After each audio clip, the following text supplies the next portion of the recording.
Okay, welcome to Agility Lab. My name is Morten Elvang, and Rasmus, real pleasure to have you here this morning to talk about Agile for the small, medium-sized business. It's something we have been focusing on in Agility Lab because there's just something unique going on in the industry at the moment that indicates that smaller companies like larger companies will need to adjust to the circumstances, and actually that might provide an opportunity to bring someone like an agile coach on board. And at the same time, we have quite a number of colleagues who are now wondering what to do next. So this could be the new blue ocean for all of us. However, that's the framing. What we look forward to this morning is to hear your story. How do you see the situation based on your experience? So warmly welcome, and please.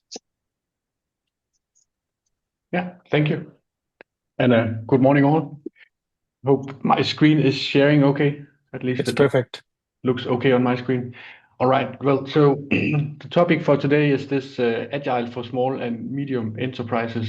And the reason why I wanted to talk about that is basically because this is our company strategy in my company called Building Better Software. Building Better Software is sort of a consortium of consultants working within the field of agile, and we have for many years been working in agile coaching, scrum mastery, product ownership, and stuff like that. And over the last couple of years, we've been seeing sort of some mega trends, I think we could call them, and we've sort of tried to pivot into making our business target them a bit more. We do still work with enterprises because they are a major source of work, and they have a lot of challenges that we would like to help them with. But the small and medium enterprises is, at least for our size of business, which is 8 consultants, is where we see a perfect fit, both in terms of competencies and capacity and in the challenges that they see. So that's basically what I will tell you about. So this is more or less our company strategy slide deck. At least it's the idea behind what we want to do and what we've been doing for some years. It's of course not a silver bullet, so you cannot carbon copy our slides here and make a billion-dollar business out of it, but at least it'll open my mind so that you can sort of get a glimpse into what we see and why we're here. So the topics today is basically, I'll just in a second tell you guys who I am and why I'm here, and then what makes small medium enterprises hot for me as a partner in the company, but also what makes it hot for them to actually adopt us as consultants into helping them in the period. Then I'll talk a bit about that agile coaching is also dead. So everyone has been for the past, I don't know, 10, 15 years telling that agile is dead. Now I see that agile coaching is also dead. So let's dive a bit into that topic. And then I'll just, before wrapping up, tell a bit about how we attack our customers. So a bit about our attack plan when we start talking to customers around the entire Denmark. So who am I? So my name is Rasmus.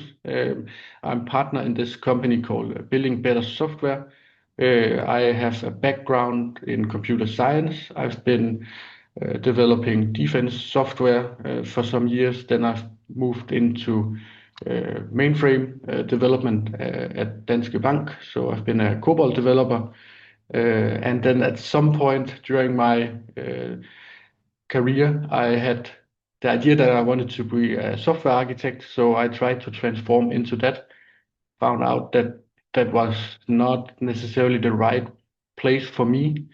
And at the same time, they started the first agile transformation at Danske Bank. So I moved into agile coaching, and I've actually been in that sort of gray area of agile coaching, scrum mastery, leadership management, and consultancy ever since.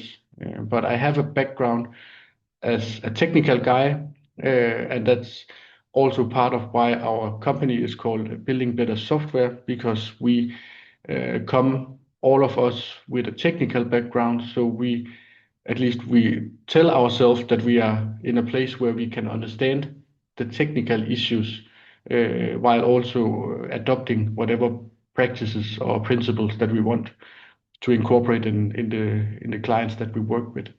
So we typically work with all the known frameworks that we have. Recently, it's been into this product-led way of working. So we do understand the product side, but we are heavy on the technical side. So that's just a bit explanation on why we're called Building Better Software. It often leads to confusion when we tell our company name, because they think we are developers of software, and we're really not. We help people build better software. So, but my story into this is going to start with, at least seen from my chair, what is the sort of historical background, both in terms of my career into Agile and also in the megatrends that I've seen over the past more or less 20 years of working within this field. So for me, it all started around 2005, where Agile was sort of, at least in Denmark, a grassroots movement. So no one really knew about agility. No one really knew about Scrum. When teams were working with the Agile part of the world, it was more or less from the team and up. So they wanted to be better at whatever they were doing, and perhaps by accident met some of the Agile frameworks and principles and practices and started to adopt it. Myself, I was being a software developer at that point in time, and at some meeting we were told that from tomorrow on you will get a new series of meetings in your calendars. We will meet up every morning in daily Scrum, and then we would sort of start from there, having sprint planning, retrospective, and reviews and everything. But being a young, naive software developer, age 25 at that time, I didn't really know. I didn't really care. We were just sort of agile by accident. Then a couple of years later, we sort of saw that Scrum was taking on, and maybe the timing is a bit off, but at least in my mind, it was around 2010 to 15 that we saw sort of this era of mass transformation. So this is, at least in Denmark, the period where we saw many companies starting to transform from whatever they were into being agile in some way. So that could be adopting Scrum, it could be installing SAFe, it could be whatever framework was popular at that time. And the main driver for it was basically that organizations saw that other companies were doing it, so maybe they also needed to do something in that way. Back at that time, I took this SAFe program consultant certification, so that I was sort of part of this movement into installing SAFe in some organization. And it was, at least from a SPC point of view and from an agile coach point of view, this was the golden era. So this was the time where you could basically sell yourself at any price. You could basically sell training to everyone all over the place. You could set the price for training as high as you would, more or less. And many of the competitors that we have in our company were sort of started in this period, and we can see that they have had a peak also in this period and are now perhaps trying to figure out what is the next step for them. So moving along the timeline, we come to perhaps 5 years ago, at least that was where it started to show up in my feeds around the world, but also seeing it with some organizations that they started to do digital transformation instead of agile transformation. They started to looking into what does it mean to have product teams instead of just have agile Scrum teams. It started to be more of end-to-end transformations where the major consultancy companies have also adopted this way of working. We saw many big organizations in Denmark transforming into product-led ways of working in this period. So that was also sort of a peak a bit in the let's say the business.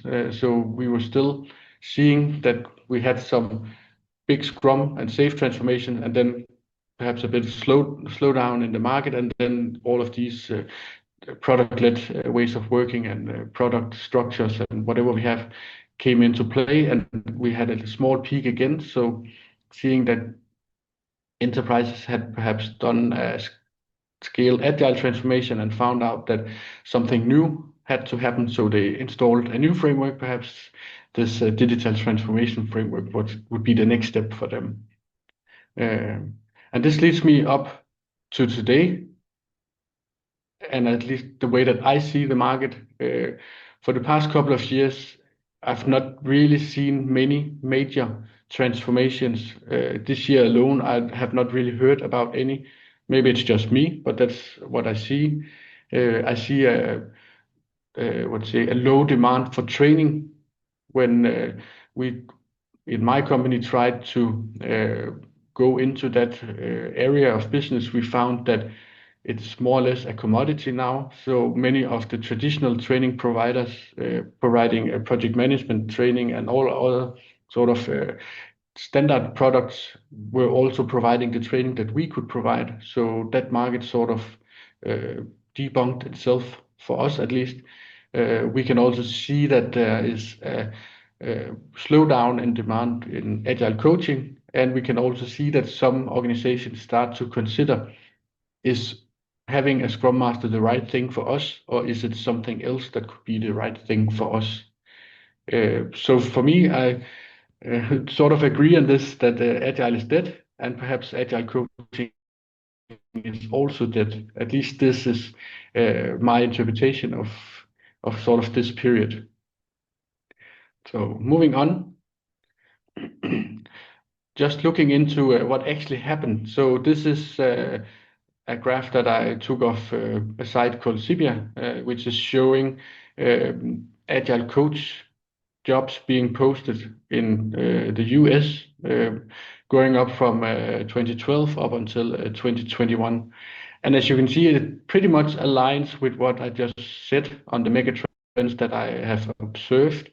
So around 10 years ago, we were sort of seeing the start of a curve where agile coaches were being more and more sought after as both consultants and permanent positions.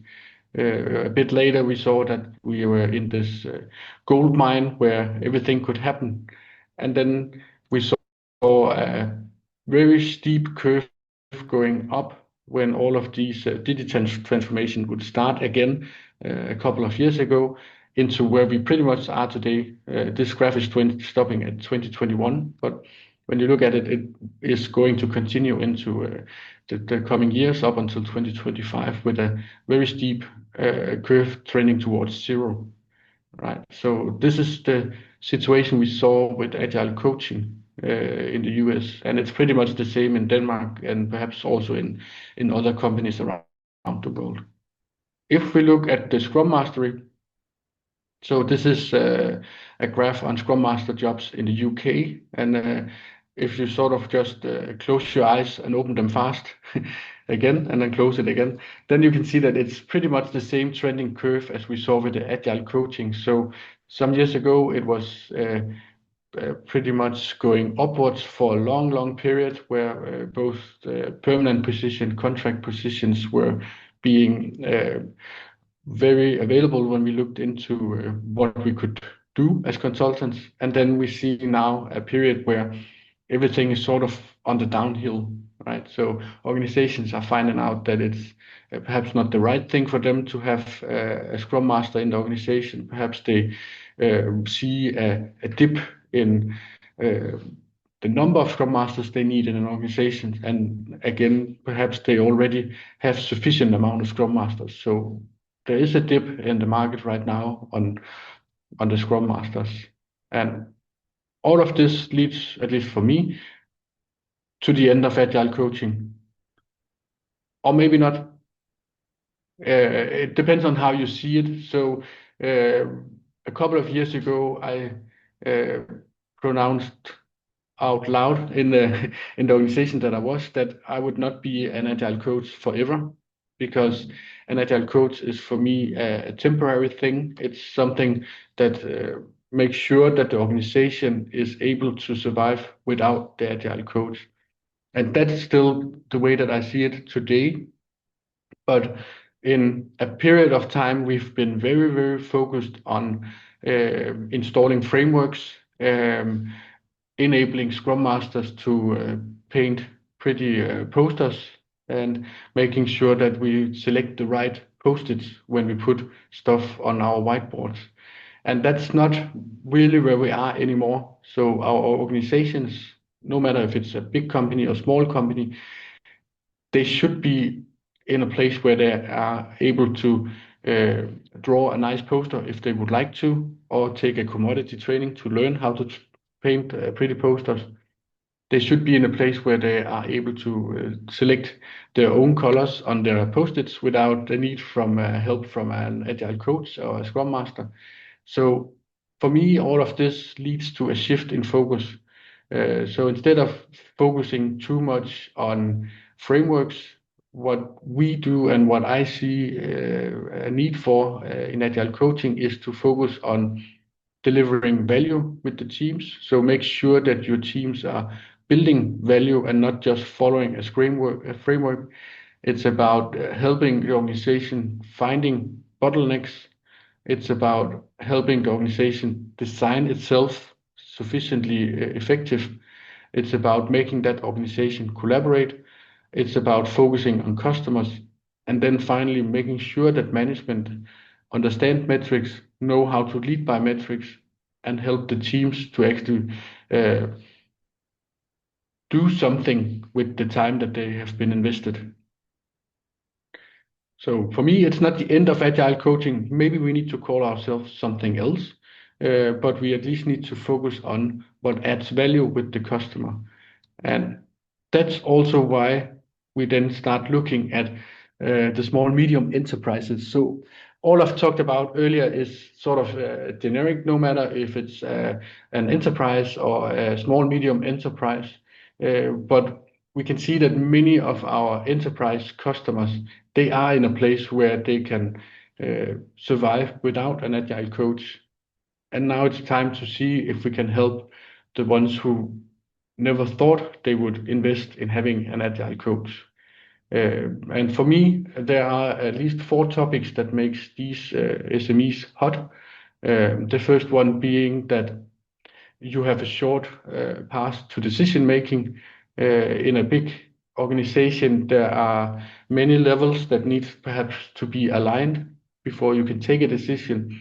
In these small organizations, you typically refer straight to a C-level manager. So you come in with a mandate, or at least you are able to get the mandate that you need to take a decision on where to go. It's also about let's take the next one. It's also about that they typically focus much more on value, and they are driven to deliver value to the customer, often normally because they don't get paid by their customer before value has been delivered. Enterprise organization function a bit different. They have these internal money exchange markets where these SMEs, they are more or less bound to making sure that you get money for each delivery that you build as a team, no matter if it's a SME working only with software or if it is an SME working in other industries, perhaps building mechanical stuff for I don't know, production. So the next one is the bottlenecks. So we see bottlenecks in enterprise organizations, but we typically see it in SMEs in that they have perhaps scaled from being very small to being 25, 50, or 100 people. And in that transformation, some of the lead engineers or lead persons, become a bottleneck because they know it all. They know what to do when, and they know how to do it. So that's something that makes it easy for us to go in as consultants and identify this bottleneck, talk to the organization on what could change in order to fix this bottleneck, right? So this is also something you see in large enterprises, but it might be a bit harder to solve in those cases where in SMEs, it's typically landing in that you have one or two key persons that you need to figure out how do we load balance their time and how do we make sure that they are not sort of the problem for the whole organization. And then the final bullet I have on why I like SMEs and why I feel that they are sort of hot in this context is that they're low on bureaucracy. So typically they work very much like a startup. The enterprise companies are envying the way that they work because they can, from one day to the other, reshape their ways of working. They can reshape their teams. They can fix everything that is hard to fix in an enterprise. And they can do that because they typically are low on bureaucracy. They have typically few or no defined ways of working. And this can be, of course, a strength and a weakness. But for me, it's a strength because that means that we, as an agile coach, can go in and operate by helping figuring out what is the new defined way of working, and we can do it swiftly because we have short, let's say, we have access to the C-level people who are actually able to install whatever we want to do together with them. So for me, this is what makes SMEs hot. One thing that also makes it hot is that typically an SME has not transformed itself from whatever into Scrum. They have found their way of working, so they just do what makes value for them. They are not living by a big consultancy blueprint. And all of this gives us room to operate in as an agile coach. Moving on, then some of this can be summarized into that looking at an SME and an enterprise is like comparing apples and oranges. Because when you enter an SME, you're typically a one-man army, maybe two persons come in and help. Your job would be to perhaps fix the organization with 50 people working. But on the other hand, you are typically in there with a high mandate, and you are, of course, having accountability for much more than if you are working with an enterprise. The enterprise that I've been working with is typically operating on a large scale. So you have perhaps 50 teams that you need to fix somehow. And to fix 50 teams, you need a full platoon of people helping to fix it. But it also ends up in you being an enterprise agile coach hired in on time and material, meaning that it's orchestrated by the enterprise itself, which is not necessarily bad, but it adds more bureaucracy in terms of who do you need to align with in order to fix the issue that you see. So the apples and oranges here are both good. I see that we need to move into the SMEs because there's so much to do with them, and we can actually do a lot by just entering with a one-man army to help the organization. So how do we do that? Our attack plan in my organization is to start out with advisory. We try not to label ourselves as agile coaches when we talk to small organizations. Typically, they are tired of getting coaching. They don't need people coming in asking, so how would you like to do it? They come to you to get real advice. They come for help. They ask you, what is it that could potentially solve our problem?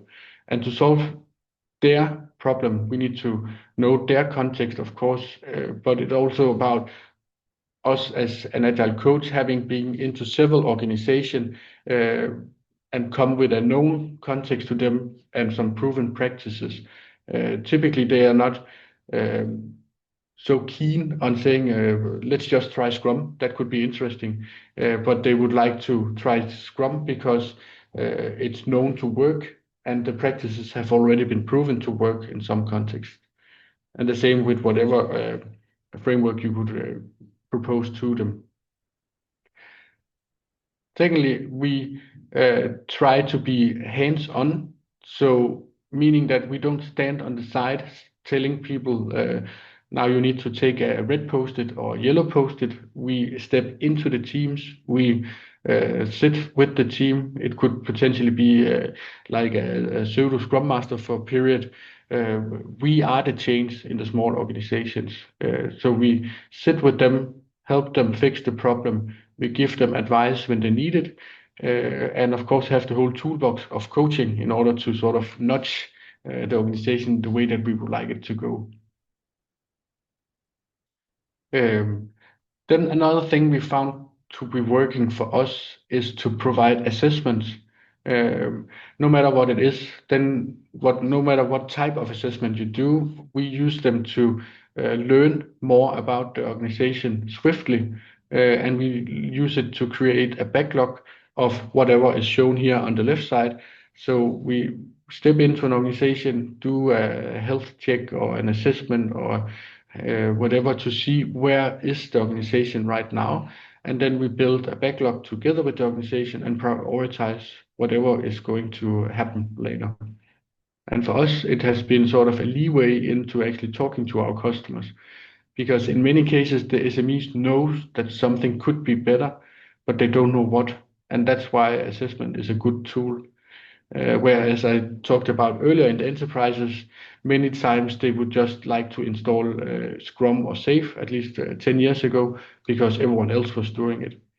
That doesn't work for an SME. So for the SME, we need to prove what is it that could be better so we can sit with them, give them advice and fix it. And that leads, of course, to the way that we execute stuff. And I don't think it's a silver bullet here, but someone has found out that it helps that we do things in short iterations. So typically we work in 2 to 3 weeks periods. We sit down and implement whatever change we see could be valuable. We evaluate all the changes that we do. And then we, of course, make sure to onboard our leaders and employees into what we're doing. So when we step into an organization, we, as I said, we are the change, but we make sure that the leaders and employees are on board with the change, right? So we are potentially doing change to them so that they later on can do the change themselves. And that perhaps is a bit opposite into what we want to do in agile coaching, where we want the people to actually be the change themselves. Here we are hired in to be the change typically. So looking into this, what is it that we have solved in our organization with SMEs? And all of this has either been started out, as I said, with an assessment, or it has been addressed perhaps in an internal employee thingy with their organization, figuring out we have some issues here, and we've solved all of the bullets that we see on the screen here. So one of them being, as I said earlier, the typical thing we see with SMEs, key personnel being bottlenecks. So it's one guy who is able to put code in production, and he needs to be awake every weekend to make sure that whenever they do the production stuff, everything goes well. We also see in the small SMEs here that firefighting typically beats value delivery. So when we have these bottlenecks of key persons, then when the system breaks down in production, they throw everything away to do the firefighting instead of focusing on value delivery. In the case where we help this company, it would actually have added more value if this key person were training some of his colleagues to do the firefighting and then focus on value delivery, because that's where his competencies were strong. We also see sometimes that there is this thing about everyone is responsible. So small organization, everyone is responsible, but perhaps someone, when it scales up, no one cares about the responsibility at some point, right? So that's also something that we are trying to address when we go in. We also have helped something very low practical as verbal communication. Sometimes we saw that it was implicit that this guy needed to do something and this other guy needed to do something else, but they didn't really talk to each other on why they did it and how they should do it. So we, of course, go in and see this as an issue and perhaps install something very low practical as a daily Scrum meeting where people would actually talk to each other instead of entering the office and just start working. Something that we have seen actually as a common denominator with many of our SMEs that we help is this lack of portfolio planning. It sounds like a big thing, but typically in the SMEs, they're very driven by perhaps a CEO who is also a salesperson. So a new project is just being thrown in left and right, and the team needs to solve it. Instead of perhaps just very low practical having a portfolio plan with the post-its on what project are we working on, which one is most important, and so on. And that's a transformation for the organization to figure out how do we do it, but it's typically something we see as a big problem because, as you all know, too many parallel activities will take focus away from delivering value. And then the last one, that's something that's generic for both big and small companies. But we see, of course, when we have the lack of portfolio planning, then we typically also have a lack of strategic intent on the technical side, which means that whenever new projects come in, we see the organization is just running in that direction, perhaps cutting a lot of corners to meet the deadline with the customer and provide value to the company, which leads to technical depth and perhaps lack of platform engineering also. And then all of this typically sums up to the cultural issues with stress and conflicts and lack of role definitions and everything related to that, right? So all of this is stuff we have solved. All of this is something that we see being universal to many of the SMEs that we are working with. Some of them have already been aware of it, and some of them need some help to be aware of it. So working with the SMEs, what doesn't work?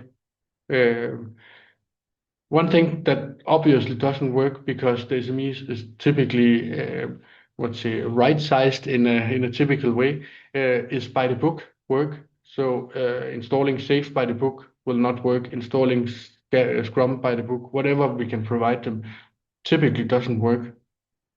What we need to do is to go in and figure out what is it that this precise organization needs to solve the problem, and then provide some kind of tailored advice on what they need to fix.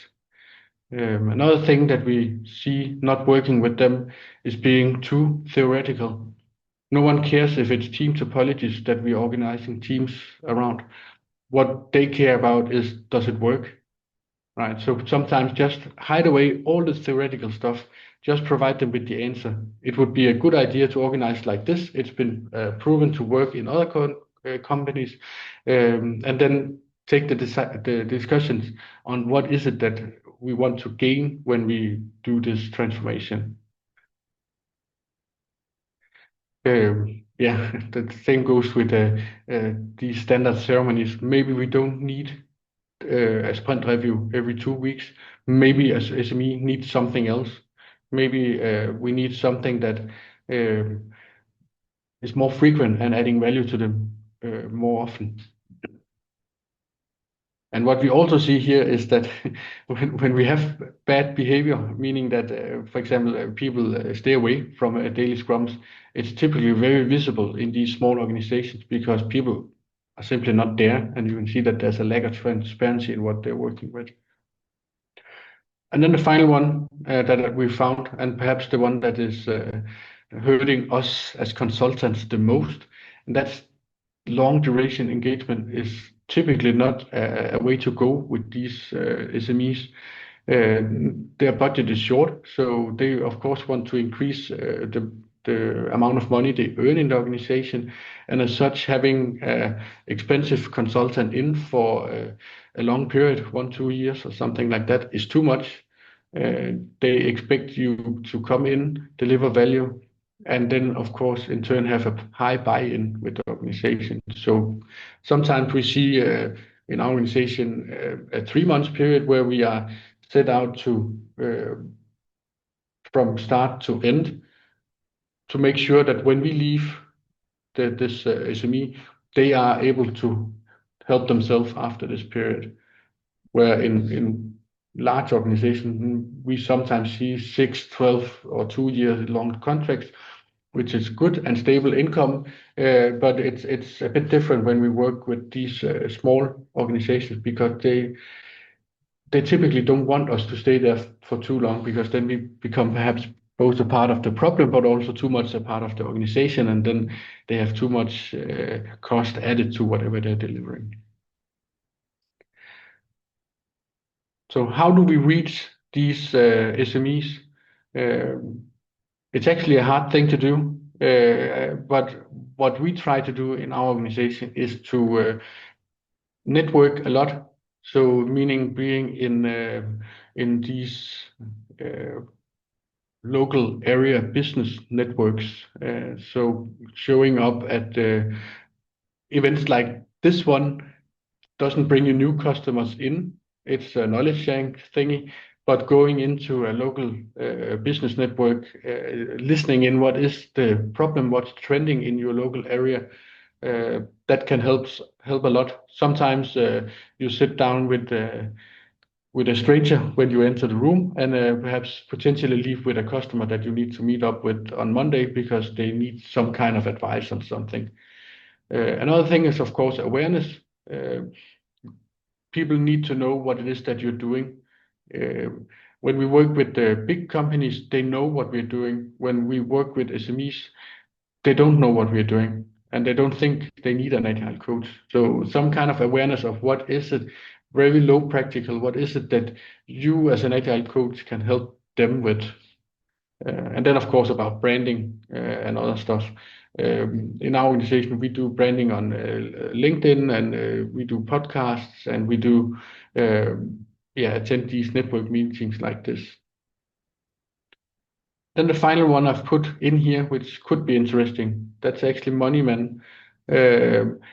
And that means that when we go out networking, we look for the people with money. And that seems very low practical, but you can very easily end up in a talk with a Scrum Master from an organization, and that's nice. So you learn about the context, but a Scrum Master is normally not the person who can hire you in. So we try to navigate learning what is the context from perhaps a Scrum Master, and then if we want to engage with that customer, we need to figure out how do we find a guy with money or a girl, whatever we are in. But we need to locate that when we talk to people. Right? Then for me, this means that there will be no more big transformation. For me, it's more about fixing problems. We've seen this, as I shown on the curves earlier, on employment and jobs, that transformation periods might be over. At least it looks like it when we look out the window. And that means that now we need to focus on fixing problems. So what is the problem that we can solve for an SME? And the way that we try to focus on that is, for example, by sharing material. We believe that we are not unique. We believe that we don't invent silver bullets. So what we do instead is that to gain awareness, we share whatever we build of material. So if we do a strategy workshop and prepare for that, the outcome of it is typically also some kind of a white paper or presentation or something that we put out as public domain. saying this is our thinking when you need to build a strategy, or if you need to design teams, or if you need to figure out what can we do that is not Scrum by the book or Kanban, or how to measure on metrics and stuff like that. So for us, it's both an awareness activity to do it, but it's also to open up to make sure people know that when we enter the building, we are not inventing anything for them. It's something that has a proven record of working, and then we can perhaps help them installing it if it makes sense, or help them adapting it if it makes sense. Right, and we do this through, as it says here, white papers, blogs, and podcasts. Right,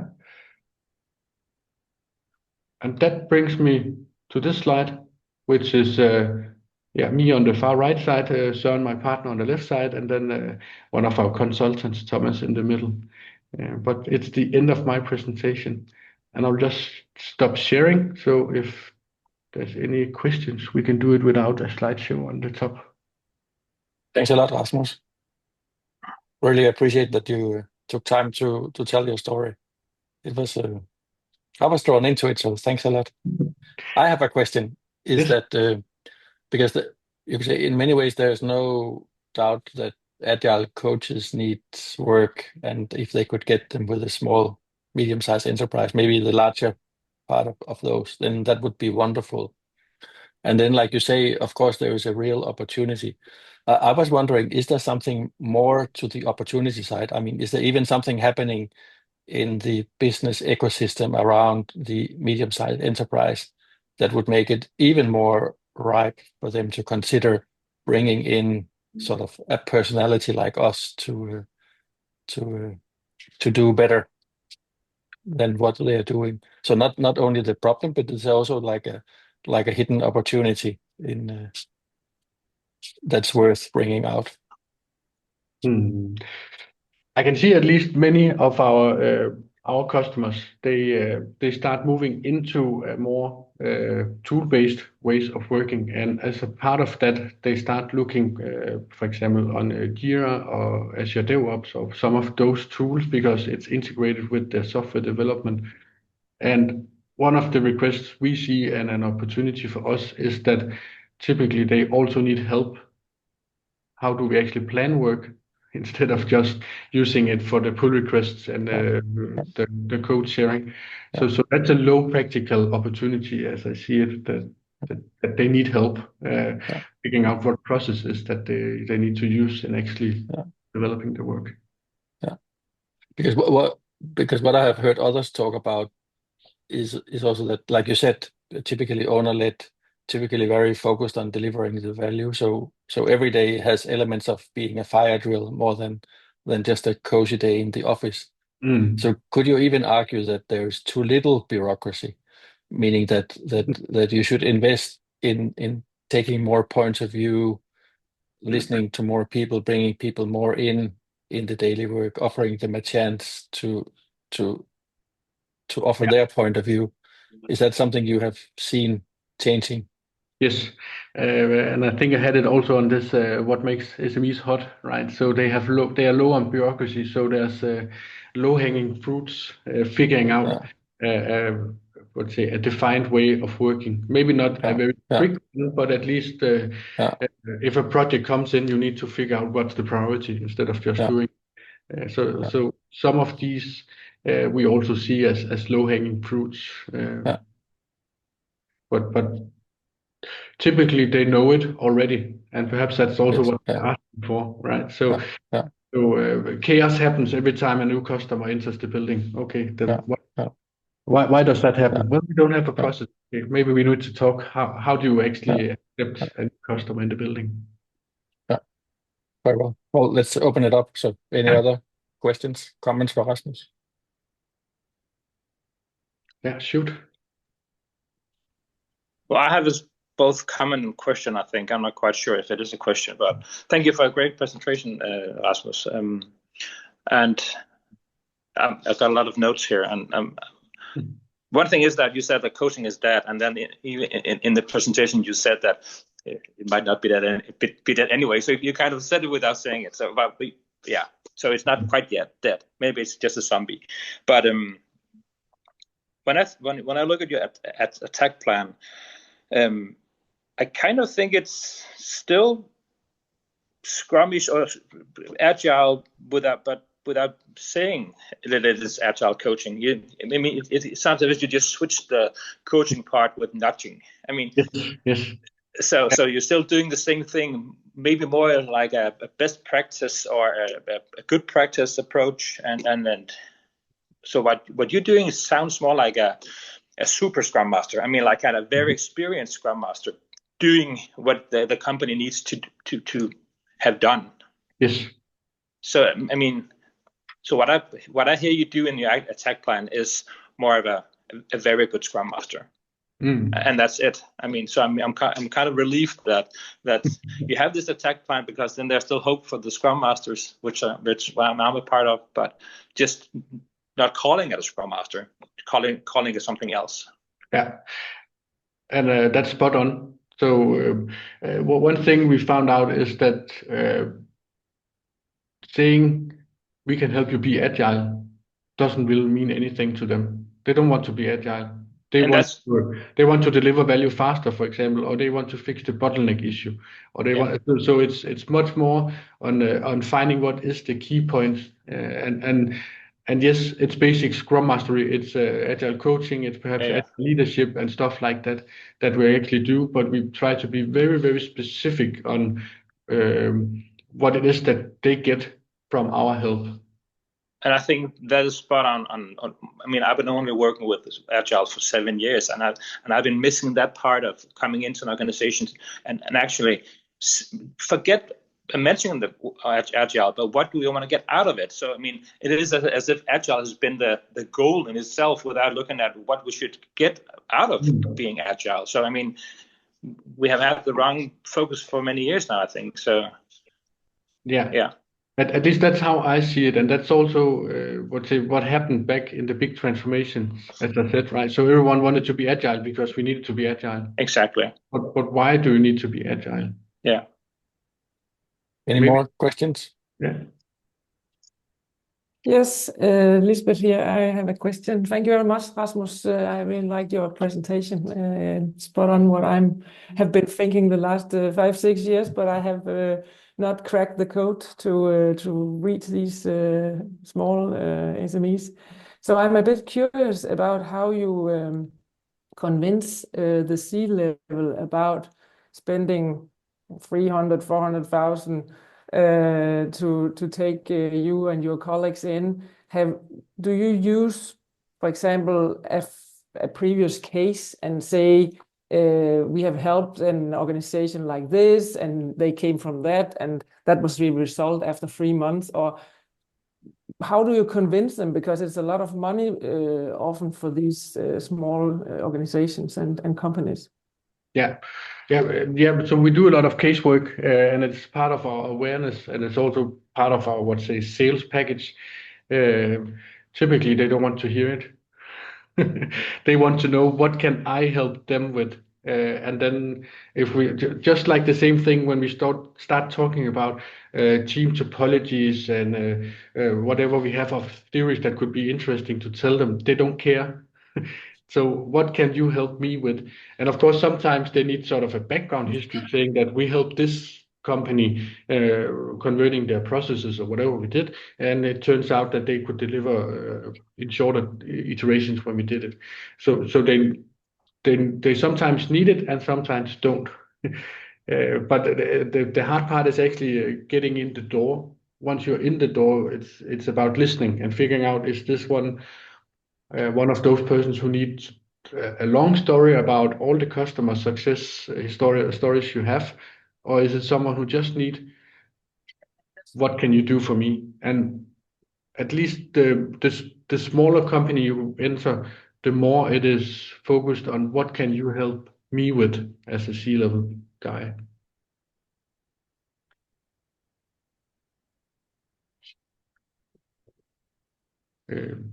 But it is part of our sort of branding strategy. I think strategy is too big a word when we are only 8 people, but it's part of our line of thought that when we have case material, we try to tell the world about it to gain awareness about us, and so that we are able to refer back to it when we perhaps sit one-on-one like we are doing here, more or less, with a C-level guy saying, maybe you read this case we put on LinkedIn on our homepage.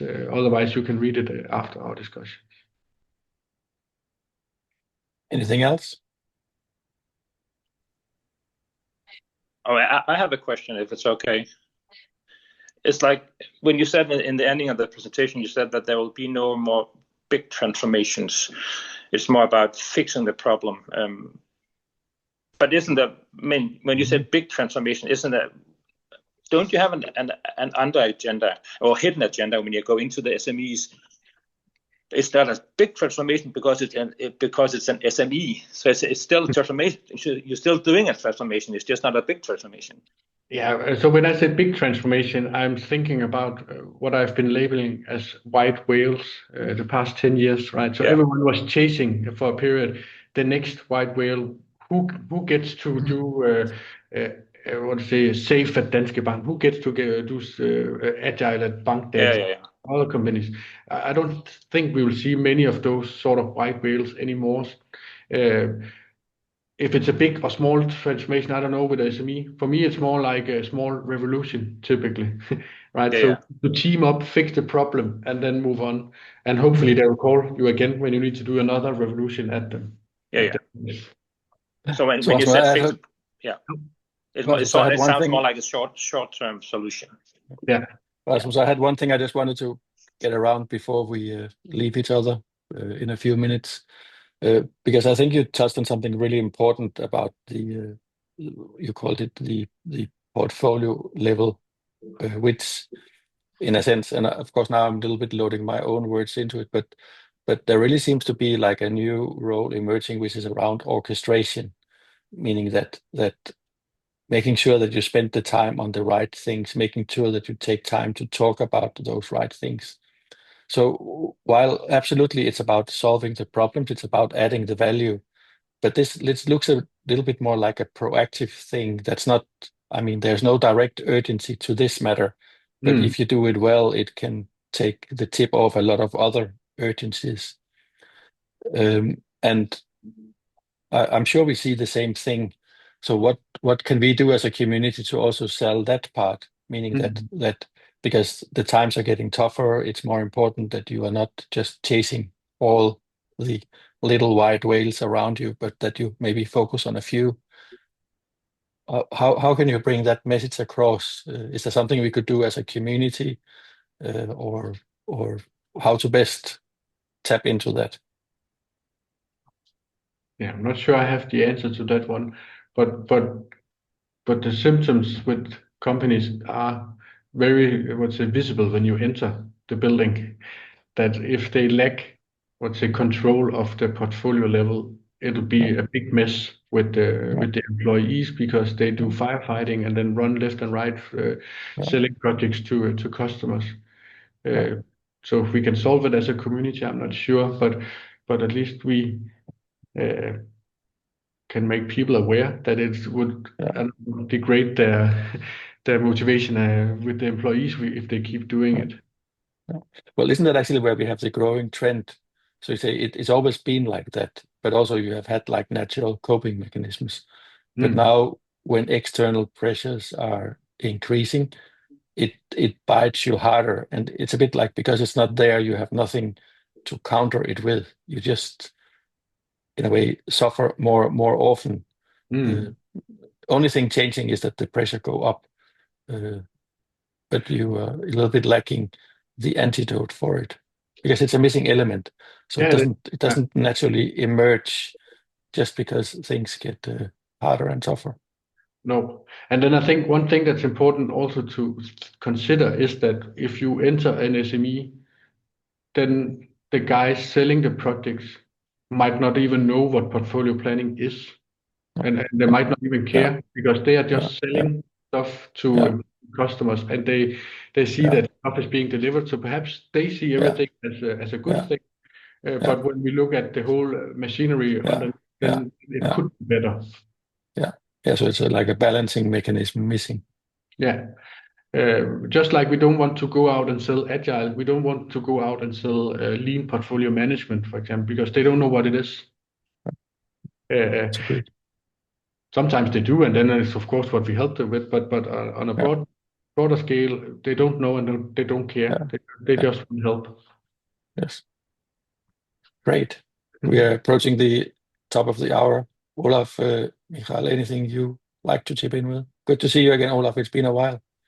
Yeah, thank you. I think this was super good and spot on, as Lisbeth always says, about what we've all been seeing coming the last years. And I think it's about shifting focus from, as you also said, agile to actually solving the problems that are there. And it's the same problem that you've had in big organizations, more or less, that they actually don't know what their problem is. So they found this shiny agile thing they wanted. The small companies will never have that feeling, but they still have problems to solve. And you have to find ways of being a way for them to find a solution to the problem. So she's saying the same as you were saying. We shouldn't talk about LPM. We couldn't even talk about flow because they don't even know that's what they want or need of delivering value better. But that's what we need somehow magically for them to request people of us. Because that's what we've learned to do right over the last how many years you might have been in this area. So thank you so much. Very well. Rasmus, anything we can do for you? For me? Yes. No, I don't know. Yeah, share the message. We will. Absolutely. Let's help each other do that. Yeah. We're at the top of the hour. Let's show that even agile coaches can keep the time. Thank you so much. Appreciate that you called in. Thank you. Thank you, Rasmus. Thank you. Tak for i dag. Hej. Bye. Bye.